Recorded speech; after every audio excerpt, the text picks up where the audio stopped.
자, 18절. 다음으로 티아티라에 있는 교회 천사에게 기록하라. 하나님의 아들 곧 그의 두 눈이 불의 화염 같고 그의 두 발이 정제된 녹 같은 이가 이런 것들을 말하노라.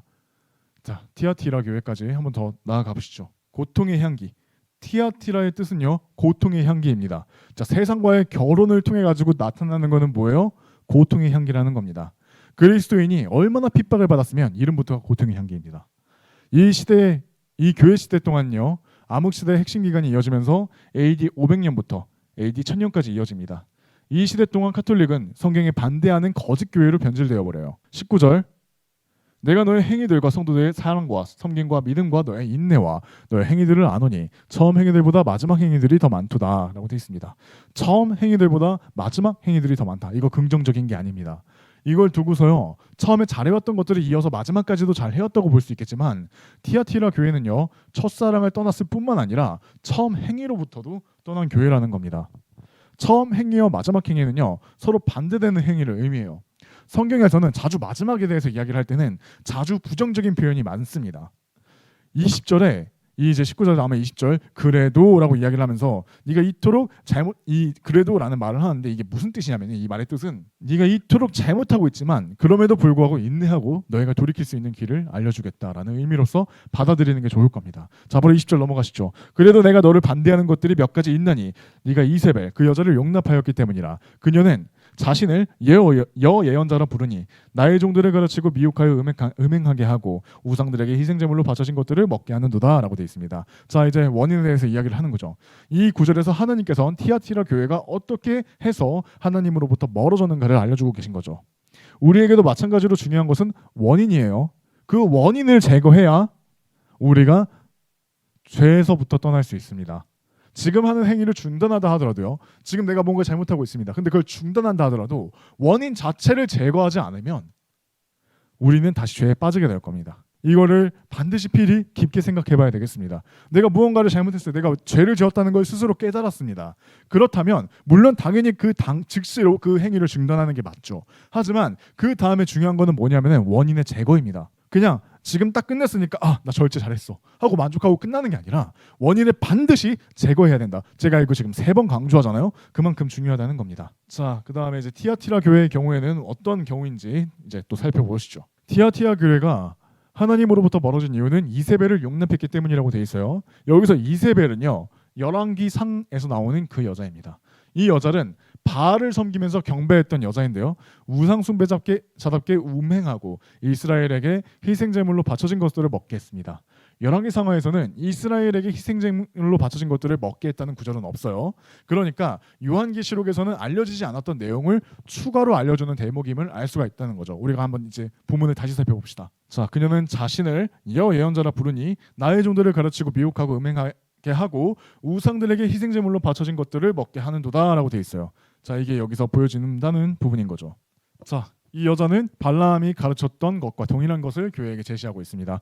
이세벨은 바알의 숭배자로서 기록되어 있는 거죠. 그런즉 이 여자는 고대 바빌론 종교의 숭배자란 것이고, 고대 바빌론은요, 이름만 바꿔 오늘날에도 존재하고 있는데 바뀐 이름이 로마 카톨릭입니다. 이쯤 되면은 진짜 로마 카톨릭이 너무 싫어하나 보다 이렇게 생각하실 수 있는데 그만큼 확실하게 알려주고 있다는 거예요. 요한계시록에서는 마지막 시대에는 로마 카톨릭이 확실히 한 번 더 판을 치게 될 것이다. 이거를 알려주는 대목이라는 거죠. 예전에도 그랬듯이 앞으로도 그러할 거고 너네의 대적은 예나 지금이나 동일하다. 쭉 그것을 보여주고 있다는 거예요. 시대를 통해서 하나님께서는 증거를 하실 때에는 한두 번만 이야기를 하시고 그냥 넘어가시는 게 아닙니다. 계속해서 보여주세요. 받아들일 수 있을 때까지. 요한계시록 17장 15절에는 어떻게 기록되어 있냐? 그리고 그가 나에게 이같이 말하니라. 네가 본 그 음녀가 앉아있는 물들은 백성들과 무리들과 민족들과 어족들이라. 네. 뭐라고 되어 있어요? 음녀가 앉아있는 물들은 백성들과 무리들과 민족들과 어족들이라. 이렇게 되어 있습니다. 이 음녀가 로마 카톨릭이다. 이렇게 우리가 볼 수가 있습니다. 왜 또 이제 로마 카톨릭이 음녀다라고 이야기를 할 수 있는지는 우리가 진행을 하면서 아마 이제 요한계시록 17장 이렇게 나아가다 보면은 아마 알게 될 것 같습니다. 자, 21절 22절. 그리하여 내가 그녀에게 그녀의 음행을 회개할 기간을 주었더라. 그런데 그녀는 회개하지 아니하였도다. 보라, 내가 그녀를 침상에 던져 넣으리니 그녀와 함께 간음한 자들도 스스로 자신들의 행실을 회개하지 아니하면 대환란에 던져 넣으리라. 회개의 기간에 대해서 이야기를 해야 되겠습니다. 교회에 적용하자면요, 하나님께서는 카톨릭에게 AD 325년부터 500년까지 회개 기간을 주셨지만 회개하지 않았죠, 그죠? 우리 역사적으로 어떻게 회개의 기간인 줄 알겠느냐고 묻는다면 이 시대까지도 올바르게 주장하는 사람들은 존재해 왔다는 겁니다. 이때 카톨릭 말고 교회가 존재하지 않았던 게 아니에요. 올바르게 주장하는 사람들은 반드시 있어 왔습니다. 얼마나 직설적으로 이야기를 했냐면 교황이 적그리스도라고 직언했었어요. 다시 한번 이야기를 하지만 로마 카톨릭은 초대교회가 아닙니다. 그래서 당연하게도 환란기에도 적용될 겁니다. 이 구절은요. 하나님께서는 모두가 구원을 받고 진리의 지식에 이르게 하기를 원하시기에 마지막 한 번 기회를 한 번 더 주십니다. 하지만 그 안에 있는 누구도 회개하려 들지 않죠. 하나님께서 유대인을 써서 왕국의 복음을 전하게 하셔도 천사를 통해서 영원한 복음을 전하게끔 하셔도 모든 같은 고통 가운데 돌이킬 수 있도록 기회를 주셔도 그들은 회개하려 들지 않습니다. 요한계시록 9장 21절 보시죠. 그들은 그들의 살인들도 그들의 마법들도 그들의 음행들도 그들의 도둑질도 회개하지 아니하였더라 라고 되어 있습니다. 16장 9절 그러자 사람들이 엄청난 열기로 태워졌음에도 이런 재앙들의 권능을 가지신 하나님의 이름을 모독하였더라. 하나님의 이름을 모독하였다. 그리고 그들은 회개하지 아니하였으며 그분께 영광을 돌리지 아니하였더라. 자, 그러니까 하나님께서 계속해서 말씀하시는 게 정말로 사실이라는 겁니다. 뭐예요? 모든 사람은 죄인이다 라는 겁니다. 요한계시록 16장 11절을 보시죠. 자신들의 아픔들과 자신들의 헌대로 인하여 하늘의 하나님을 모독하였으며 자신들의 행실들을 회개하지 아니하였더라 라고 되어 있습니다. 여기서도 회개하지 아니하였다 라고 되어 있는 겁니다. 자, 대환란이라는 표현에 있어서 많은 사람들이 착오를 겪고 있는데 대환란이라는 말은요, 후 3년 반의 기간을 의미하는 거는 맞아요. 근데 그렇다고 해서 전 3년 반은 환란기가 아니냐? 그거 아닙니다. 환란기는 총 7년이에요. 다니엘의 70주년을 통해 가지고 예수님의 죽음 이후로 7년이 남음을 미리 알려주셨습니다. 적그리스도가 많은 민족들과 언약을 맺는 것 또한 7년 동안이란 말이죠. 그러니까 이걸 3년 반 나눠가지고 전 3년 반까지는 그리스도인이 참여한다라고 생각할 수 있는데 전혀 그렇지 않습니다. 엄연하게 7년 환란기의 전 3년 반도 하나님의 진노의 기간이고 거기에서 하나님께서는 그리스도인을 끄집어 내주시겠다고 약속을 해주셨어요. 요한계시록을 교회 시대에 교리적으로 적용할 수 없는 이유가 또 여기에 있습니다. 교회는 대환란이라는 기간이 오기도 전에 휴거된다는 겁니다. 그리고 회개하지 않는다고 대환란에 넣을 것이라는 말씀을 다른 곳에서 하신 적이 없습니다. 오히려 반대로 말씀하셨어요. 오히려 대환란으로부터 꺼내 주실 것이라는 말씀을 하셨던 거죠. 자, 이 진노의 날에 대해서 이야기를 해봅시다. 스바냐 1장 15절입니다. 그날은 진노의 날이요 곤경과 괴로움의 날이요 황폐함과 황량함의 날이요 어두움과 암울의 날이요 구름들과 짙은 흑암의 날이요 라고 되어 있습니다. 자, 진노의 날 여기까지 쭉 이걸 보다 보면 뭐예요? 이건 대환란과 관련된 날들이구나. 이걸 우리가 알 수 있습니다. 자, 이제 로마서를 보시죠. 로마서 5장 9절입니다. 이제 그분의 피로 정당함을 입증받았으니 그렇다면 우리는 그분을 통하여 더욱더 진노로부터 구원받게 되리라. 진노의 날, 진노, 똑같은 말입니다. 우리는 여기서부터 벗어난다는 거예요. 스바냐 뭡니까? 구약이죠. 그리고 로마서 뭡니까? 신약이죠. 물론 이제 로마서 같은 경우에는요, 저자를 셋으로 분류합니다. 유대인한테도 이제 편지를 쓰는 내용이 있고요. 그리고 이방인한테도 쓰는데 그 다음에는 그리스도인한테도 씁니다. 여기서 이야기를 하는 거는 그리스도인에 대해서 이야기를 하는 거예요. 확실하게 이걸 나누어서 볼 필요가 있습니다. 문맥으로 따져보면 그렇다는 겁니다. 우리는 그러니까 대환란에 들어가지 않는다라는 겁니다. 환란기 때의 사람들은요, 카톨릭과 함께 해서는 안 됩니다. 함께 했다면 반드시 나와야 되고요. 하나님께서는 그들과 함께하며 회개하지 아니한다면 대환란에 던져넣으리라 하셨습니다. 요한계시록 2장 22절 그녀와 함께 가늠한 자들도, 그녀 여기서는 카톨릭입니다. 가늠한 자들도 스스로 자신들의 행실들을 회개하지 아니한다면 대환란에 던져 넣으리라 라고 되어 있습니다. 회개하지 아니하면 대환란에 던져 넣으리라. 이 부분 꼭 생각을 해봐야 됩니다. 그러니까 뭐예요? 이게 교회 시대에 주어졌다라고 이야기를 한다면 교회도 까딱하면 대환란에 들어간다라는 말이 된다는 겁니다. 그런데 그렇지가 않죠. 그렇다면 성경의 많은 구절들이 모순이 되어버립니다. 성경은 곳곳에 있는 성경 내용들을 조화롭게 잘 보고 모순이 되지 않도록 잘 구분을 해야 되는 게 우리의 주어진 숙제 중에 하나인 거죠. 그런 것들에 다른 사람들이 빠진 그 함정에 여러분도 빠지면 안 된다는 겁니다. 23절입니다. 그리고 내가 그녀의 자녀들을 사망으로 죽이겠노라. 그리하면 모든 교회들은 알리니 곧 나는 중심들과 마음들을 살피는 이라는 것이라. 그리고 내가 너희의 행일들에 따라 너희 각자에게 주겠노라 라고 되어 있습니다. 자, 그녀의 자녀들을 사망으로 죽이겠노라 라고 하는 부분을 저는 이제 흑사병으로 연관해서 볼 수 있지 않을까 싶습니다. 그래서 이 구절을 교회 시대에 적용해가지고 영적으로 보자면 다음 교회 시대 때 흑사병에 적용할 수 있다고 봅니다. 이 시대 자체가 500년에서 1000년이기 때문에 맞죠? 갑자기 가물가물하네요. 이제 이 흑사병 같은 경우에는 다음 시대 때 1000년이 넘어가지고 이제 활성화가 된단 말이에요. 카톨릭이 가장 왕성하게 활동하던 국가들은 유럽이면서 베스트 또한 유럽 전역에 확산되었죠. 처음에 시작은 유럽이 아니었지만 나중에 유럽으로 번지면서 전 유럽을 강타하게 되는 패스트가 발병하게 되는 거죠. 그래서 마음이 중요하다는 겁니다. 하나님께서는 줄곧 마음에 대해서 이야기를 해오셨어요. 사람들은 행위로서 무언가를 입증하는데 급급한 경향을 자주 보입니다.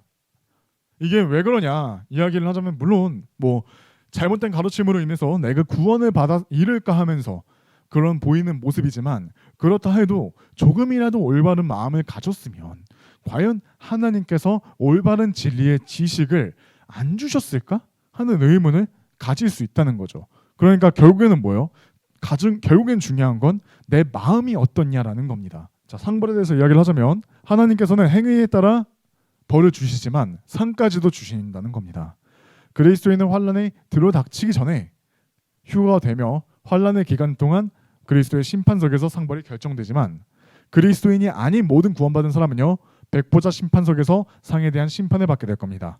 하나님께서는 공정하시다는 거죠. 24절 그러나 내가 너희에게 말하며 티아티라에 있는 나머지 사람들 곧 이 교리를 가지고 있지 아니하고 그들이 말하는 대로 사탄의 깊은 것들을 모르는 자들 모두에게 말하노니 내가 너희에게 다른 부담을 아무것도 지우지 아니하겠노라 라고 되어 있습니다. 자, 여기서 우리가 살펴볼 건 뭐냐면요 무지는 곧 죄라는 겁니다. 본문에서는 예수님께서 사탄에 대해서 깊이 알지 못하는 것에 대해서 부담을 지우지 않겠다고 말씀은 하세요. 하지만 법적인 용어를 빌려서 이야기를 하자면요 무지는 곧 죄입니다. 뭐 예컨대 그런 구절들이 있죠. 하나님에 대해서 알만한 것들이 그들에게 주어졌다고 그렇게 기록되어 있는 구절도 있단 말이죠. 그럼에도 불구하고 하나님을 알려고 하지 않고 영광을 돌리지 않았다고 하는 것에 대해서 하나님께서 책망하시는 장면이 있다는 겁니다. 그러니까 그저 알지 못했다는 이유만으로 죄라는 것이 아니라 알 수 있었음에도 불구하고 주의를 기울이지 않았음에 초점을 두고 있다는 겁니다. 이에 대해서 하나님께서 우리에게 그 동기를 반드시 언젠가 한 번이라도 물어오게 되실 거라는 겁니다. 그에 대해서 우리가 확실하게 주의를 갖고 있어야겠죠.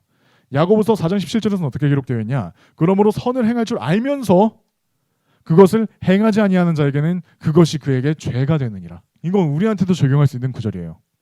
선을 행할 줄 알면서 그것을 행하지 아니하는 자에게는 그것이 그 선을 행하지 않는 것이 그에게 죄가 되느니라. 자, 25절부터 29절 읽겠습니다. 그러나 너희가 이미 가지고 있는 그것을 내가 올 때까지 굳게 붙들라. 그리하면 이겨서 나의 행위들을 끝까지 지키는 자 그에게 내가 민족들을 다스리는 권능을 주겠노라. 그런즉 그는 철장으로 그들을 다스리지니라. 토기장이의 그릇들 같이 그들이 산산이 부서지리니 내가 바로 나의 아버지께 받은 것과 같으니라. 그리고 내가 그에게 새벽별을 주겠노라. 귀 있는 자는 그는 성령께서 교회들에게 말씀하시는 것을 들을지어다 기록되어 있습니다. 자, 그래서 이 시대는 어떤 시대라고요? 환란기 때는 가진 믿음을 굳게 붙들면서 끝까지 예수님의 행위를 하는 시대라는 겁니다. 이 시대는요 가진 믿음을 굳게 붙들면서 끝까지 예수님의 하는 행위를 해야 하는 시대입니다. 잘 생각해 보세요. 교회가 시작된 이래로 서신에서 예수님을 본받으라는 말은 굉장히 많이 나옵니다. 하지만 끝까지 예수님의 행위를 하라는 말은 어디에도 존재하지 않아요. 본문에서는 승리하여 예수님의 행위를 끝까지 지켜야 민족을 다스리는 권능을 주시겠다고 기록되어 있는데 그리스도인은 그런 조건이 주어진 적이 없습니다. 이것은 명백히 행위에 기반한 명령이라는 거죠. 자, 이제 티아티라 교회의 이 영적인 적용 한번 보겠습니다. 베르가모스 시대는 앞서 말했듯이 AD 500년부터 1000년까지 시대를 다뤄요. 이 시기는 암흑시기 그 자체인데 거의 모든 사람들이 카톨릭이 옳다고 믿으면서 성경은 너무 어려워서 이해할 수 없다는 시기로 그렇게 바라보는 시기이기 때문이에요. 그 이유는 간단한데 제롬이라는 사람이 번역한 라틴의 벌게이트 성경을 채택했기 때문입니다. 이전 교회부터 카톨릭은 라틴어로 번역된 성경을 써왔어요. 일반 성도들은 그것들을 전혀 알아들을 수 없어서 성경을 어렵게만 느끼도록 만들었습니다. 그 결과가 암흑시대라는 겁니다. 암흑시대가 주어진 이유, 그게 하나님의 말씀과 관련되어 있다는 겁니다. 근데 이런 것들에 대해서 여러분이 어떻게 생각하실지 모르겠지만 시대 자체로 그렇게 적용된 것과 내 개인의 인생을 그렇게까지 분리를 시켜서 보진 마세요. 나 자체도 마찬가지입니다. 내가 말씀을 어떻게 보느냐에 따라서 나의 인생의 시기 자체에서도 암흑 시기가 도래할 수 있다는 거예요. 그거에 대한 기준은 뭐라고요? 내가 성경을 어떻게 바라보느냐라는 겁니다. 훗날에 1611년에 킹제임스 성경이 번역되면서 이 암흑 끝에 여명이 트는 것을 우리가 목격하게 됩니다. 정말로 성경 하나로 인해서 세상은 암흑에 빠졌다가 여명을 맞이하게 되는 거죠.